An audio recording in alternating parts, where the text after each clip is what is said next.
Hi everyone and welcome to my channel, the channel that's all about the art of being ill. My name is Caroline and today I'm going to tell you 5 fun but also terrifying stories from my time in the pharmacy. Before we start, please don't forget to subscribe to my channel and also go follow me on my Instagram. That's also called The Art of Being Ill. Thank you so much. Let's get started. One thing I learned when I started as a trainee in a pharmacy was that not everybody takes their illnesses as serious as I do. I experienced a lot of people who did not take any responsibility whatsoever for their condition. And it was kind of scary because I realized I'm a goody-goody patient. I take responsibility, and I believe we should take responsibility for our illnesses. We should show up to doctor's appointments. We have to keep track of our prescriptions and we have to get the testing done the doctors need to follow our condition and blah, blah, blah, blah, blah. But apparently not everybody is agreeing with me. So here are 5 kind of funny stories, but at the same time also kind of terrifying stories that I experienced while I worked in the pharmacy. The first story I want to tell you is is actually a story that happened multiple times. I'm just going to give you an example of it, but this was a really common thing, especially among, no offense, elder people. So this woman, she comes into the pharmacy, elder woman, and she's gonna pick up some medicine. And the only thing she tells me that she needs to pick up is the yellow pill. For those of you who don't know it, the pills can be many colors, and it doesn't matter. You can have like the same type of medicine from different brands that do exactly the same thing, but the pills have different color depending on what brand you buy. So it really didn't help me a lot that she needed the yellow pill. So I explained to her, look, all of the pills on your prescription set can be yellow. Do you know what it's for? No. She just needed the yellow pill. You don't remember the name? I was really trying to get her to say something more, but no, it was just the yellow pill she needed. I tried really hard to explain to her that I don't know the colors of every pill in every single package of medicine we have. Plus that if you are here to buy your blood pressure medicine, depending on the brand, it can have 1,000 different colors.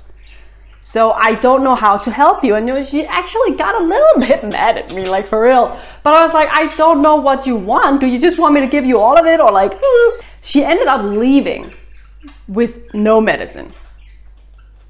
And she was a little bit annoyed with me. But what am I supposed to do? Just give her some random pills and hope they're yellow? I mean, like, I really didn't know what to do, and I tried this multiple times, but this was one of the very few where the customer you couldn't even try to like investigate and like some kind of a Sherlock Holmes and find out what it was they needed. This was one of those. She didn't even want to cooperate. She was just like, the yellow pill, the yellow pill.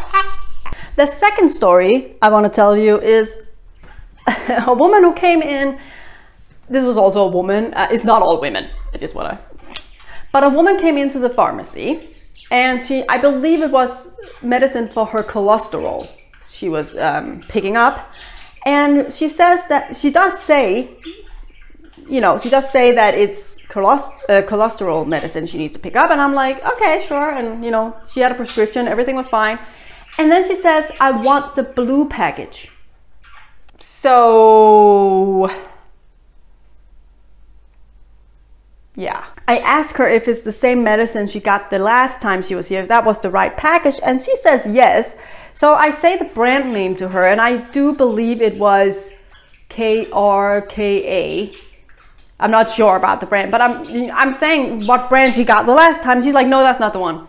Didn't you just say it's the same as you got the last time?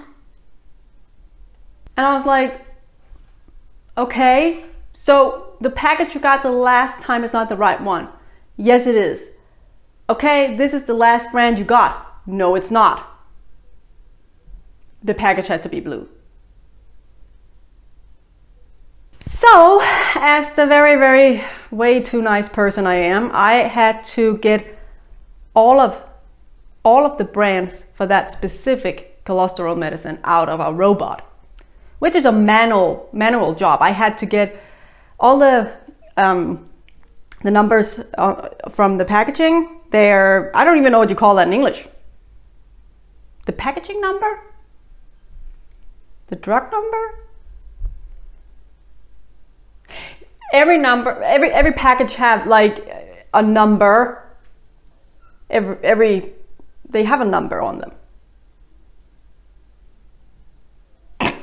Anyways, I got all the brands out of the robot, and I'm showing her all of them.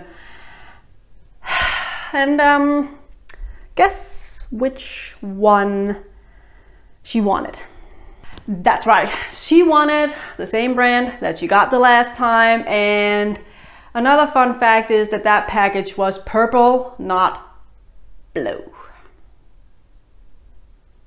So that was a waste of my life. I said to her, well, that's not blue, and this is the package you got the last time. Like, well, blue, purple. She actually said that. I'm like, especially because there was another package that was blue. So it's like, what the? I used to hate when customers didn't listen to me. Like, you're saying the package you have at home is the right one. I'm telling you which brand that is, but you don't believe that's the one you have at home. What the? Why? Believe the pharmacist, they probably know it. The third story I want to tell you is a good one. Kind of weird, but good one. This person didn't have a chronic illness, and thank God, because he would be really bad at it. It was this young guy who came into the pharmacy and he needed something from the doctor. And the only thing that was on his prescription list was antibiotics from 7 days ago. You're probably thinking, who picks up antibiotics 7 days after they went to the doctor? I asked the same question. So I asked him, is it antibiotics you need to pick up? And he said, yeah, that sounds right. And I'm like, okay. So I open up the prescription and I can see that it's for a throat infection. And I say to him, is antibiotics for a throat infection? And he says, yeah, that sounds right. And I remember thinking, right? You went to the doctor because something was wrong. The doctor gave you antibiotics and you don't know for sure that you have a throat infection. I asked him why he's picking it up 7 days after the doctor made the prescription. Oh, he just didn't have time to pick it up. Well, if it's not bad enough for you to pick it up before like 7 days after the prescription was made by the doctor, are you sure you really need antibiotics? I mean, seriously, what is wrong with this? Like, how do you go to the doctor? We have to say, okay, look, I don't even know how this happens. He went to the doctor, probably because his throat was sore. The doctor finds out he has an infection that needs to be treated with antibiotics. So he gives him antibiotics, but he doesn't really have time to pick up the antibiotics before 7 days later.